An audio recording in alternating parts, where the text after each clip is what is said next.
what they know about. You see, let me start with this Tinubu's trip to Turkey. I don't need to say much about it. It's like we've all known.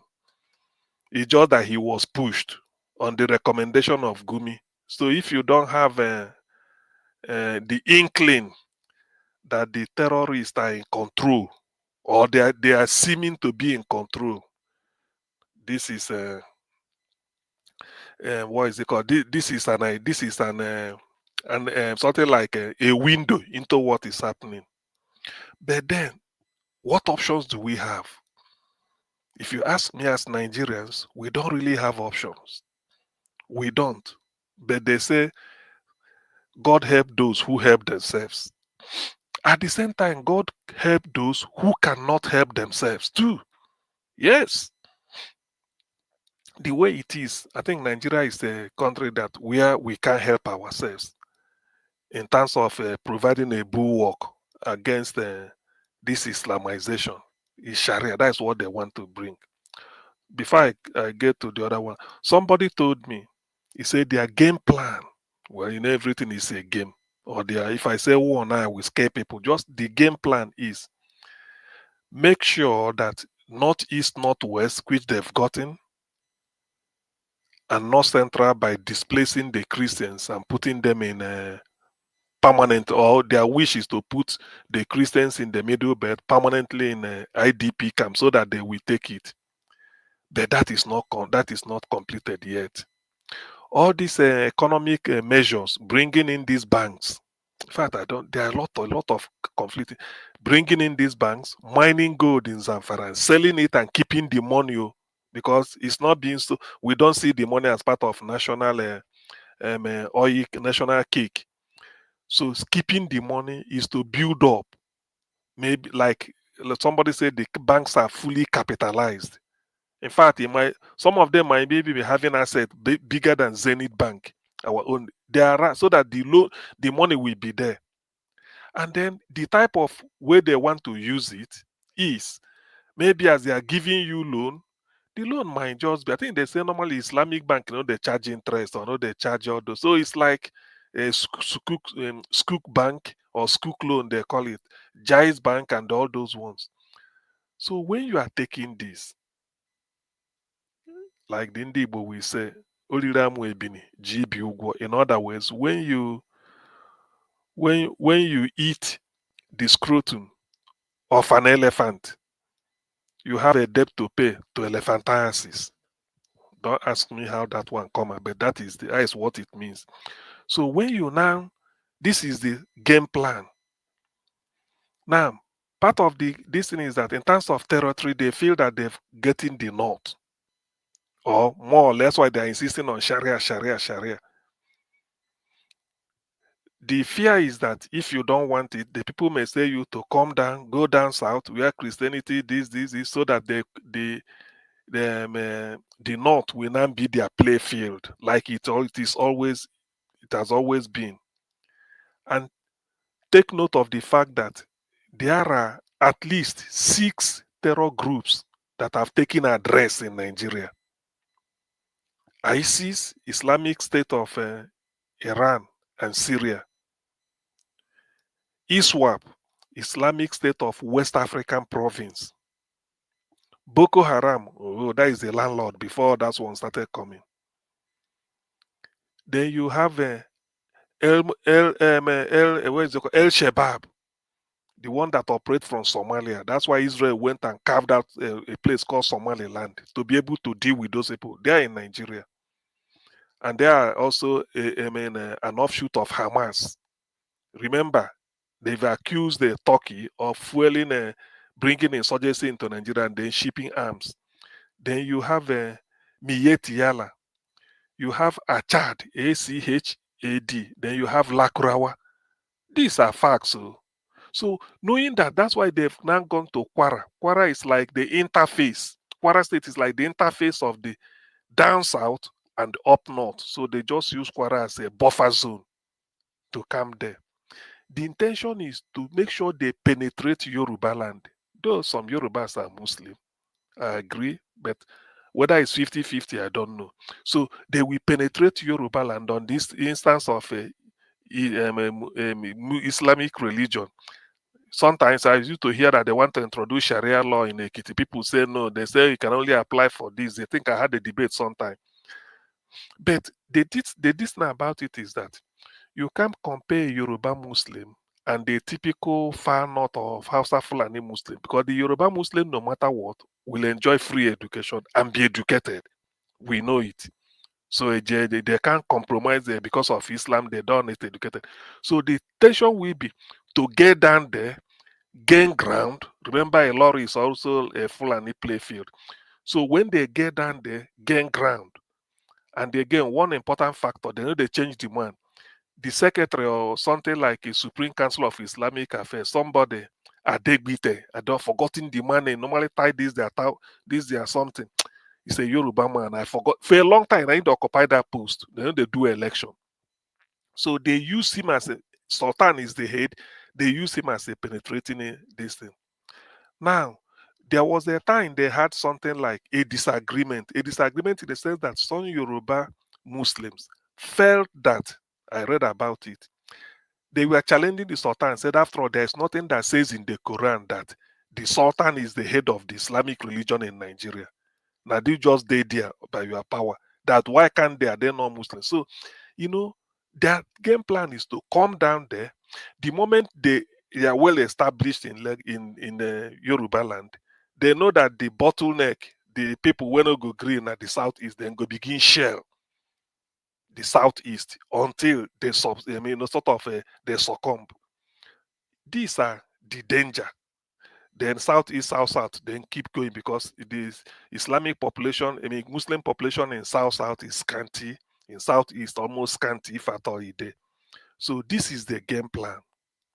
But what options do we have? When I say God help those who cannot even help themselves, like in Nigeria now, the saving grace is, I don't know for whatever reason, whether it's divine intervention, America and Israel now they have taken interest in Nigeria. And there's nothing Israel. In fact, Israel exists to fight terrorism anywhere. Mossad, Israeli secret agents are in Nigeria. I can say that. Look at nobody, unless the person just want to. They are. So whatever it is, it's like they are the people conducting, and they've discovered that what makes Nigeria thick in terms of oil and gas is not even in the area that Muslim Islamist sort of has a numerical strength much, but in the area that Christians are. I mean, south, if you count southeast and south. So there may be Muslims, but they are scanty, and that is where the resources is, and then they are not benefiting. So that is the saving grace. That's why when they are planning all this, the essence of Tinubu to me, Tinubu is becoming a lame duck president. If he's not yet, he's pure lame duck. I don't know whether the deal is that but why he wants to continue beyond 2027 is what I can't explain. It's not for me to explain. Given his health condition and his incompetence, let's put it that way. Even if everything, look at our economy, let's judge. So he hasn't. So even those that voted for him, whether Christians or Muslims, they will from the Dr. south, CM, they will be doubting his. Yes, please. Dr. CM, those are the people they Yes. need to carry out those dirty jobs now.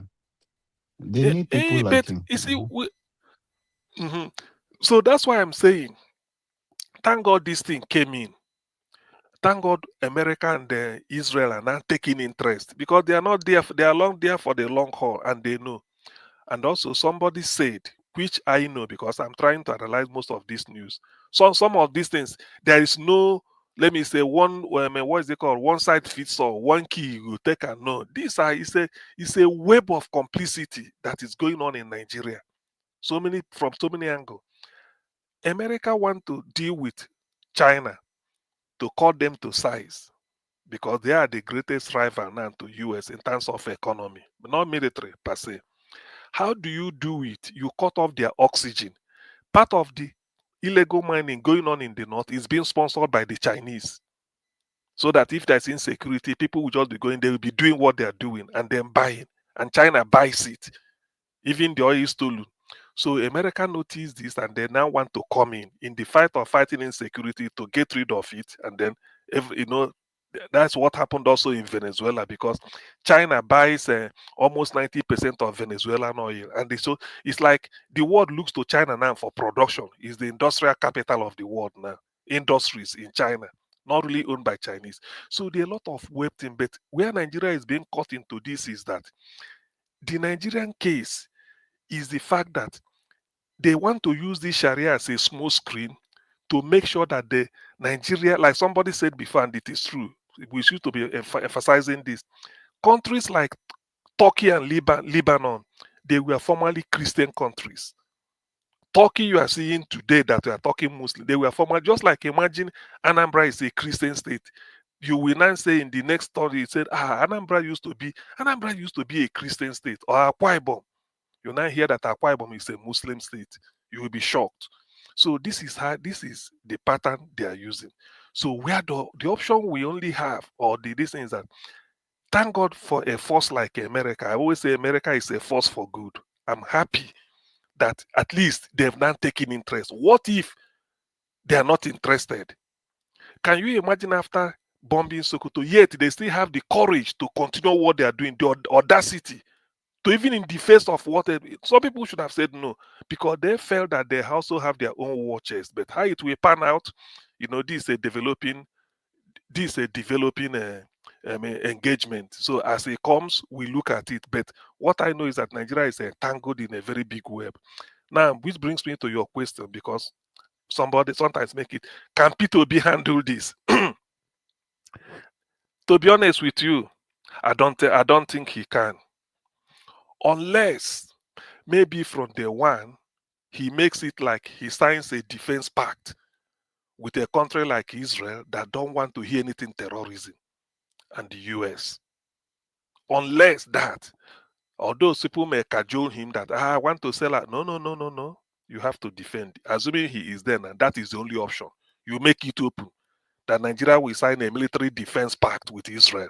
So that you know that the issue of terrorism is finished because the world greatest exporter of terror is Iran, and Iran has been it's like they are being dismantled. Remember, America is just moving in and they are telling them to come and sign, or else they will become history. Syria has been decimated, so that is the only option. But if he just that let him sit down and exercise his right as a president and they start, no, he cannot. He can because they've so penetrated. Nigeria has been this thing, they've gone so underground. Buhari did a lot of underground work for them. Buhari did a lot of underground work for this Sharia something. That's why he built a rail to Niger Republic, such that wherever they come, they go through Niger and then the rail will bring them in. But as God will have it, this man emerged on the scene, Traore, and they seeing what they are seeing. Russia used them to cut off that area from French influence. So there's quite a lot that is that is entangled in the web. So that is my idea about P2B. No, no, no. I don't have to exaggerate anything or maybe not look at hard facts. He can't, not because he may not wish to or he may not. But the thing is that by the time you want to handle it that way, I mean it a lot of complicity, unless you use this formula. You come in, you say, look, terrorism has been draining our economy. We really have to open up to the world, like Obasanjo just said. We can't be buying ourselves. I mean, people cannot be being buyed in silence. You bring Israel, sign a contract, sign with America, then they will know that yes, even if anything, with their intelligence will be helping us to smoke them out. And Israel, that is what they are expert in. It's as simple as that. The only country in the Middle East surrounded by had severe enemies, yet they're excelling. Iran nuclear power is now a thing of the past. They have been dismantled. They are now talking of how to change the regime and then reorientate them to be a democracy. And then with the people will now fall back behind whatever leader and say they reject the type of isolation they've been enjoying into the world. They want to come back to the world community under conditions. The same thing will happen to Turkey. So Tinubu going to Turkey, it doesn't bode well for me. I don't see anything. Nothing was discussed. I mean, the normal bilateral agreement people sign, you don't hear it. Just because Gumi went there, like somebody observed, came back and they were suggesting it. And that Gumi again is a dangerous actor. But because I don't know why, if I'm a journalist, I would have been probing. When I had U.S. Secretary of War Pete Hegseth say they are going to Nigeria, they have list of terror sponsors and they're going to eliminate them. That is as far as I had, just like any other. But who are in the list? That is what I may not put my finger on. But I know that having a Secretary of War in America mentioning that is not a child's play. So a lot of things is being found out. If you recall, they said the Sharia, I mean, don't know whether it's a Muslim or Islamic something in the north also. They said that they are going to accept any election result in 2027 conducted by the present INEC chairman that is a Christian. I don't know. I think maybe it's only me that had it, but something like that. I've seen it somewhere. So there are a lot of things panning out, and Nigeria is really, really, to be honest, in under perilous times. But I want God is on the throne. Though you can't just fold your hand and say, I wouldn't like America to turn the back. If not, this lobby they are doing, but I know it won't work because you cannot come using $9 million to come and tell America lies. They've already seen what is going on and they're hearing the news. So even if they don't have previous evidence, after they've bombed on Christmas Day, evidence are plenty now everywhere. So and it's still happening. Insecurity is this. Their embassy is still, feeding them with updates. So all said and done, I have a sense of foreboding for Nigeria, to be honest with you. This is not about politics. I have a sense of foreboding that something is really is very, very gloomy. It's very, very, very gloomy. And since then, America has not made their plan known easily. Everything is based on speculation. Are they dividing Nigeria as an option that Riley Moore suggested? Have they adopted it? After all, Trump makes his things open. We've not. It's based on speculation. Are we gonna keep quiet like this? Nothing.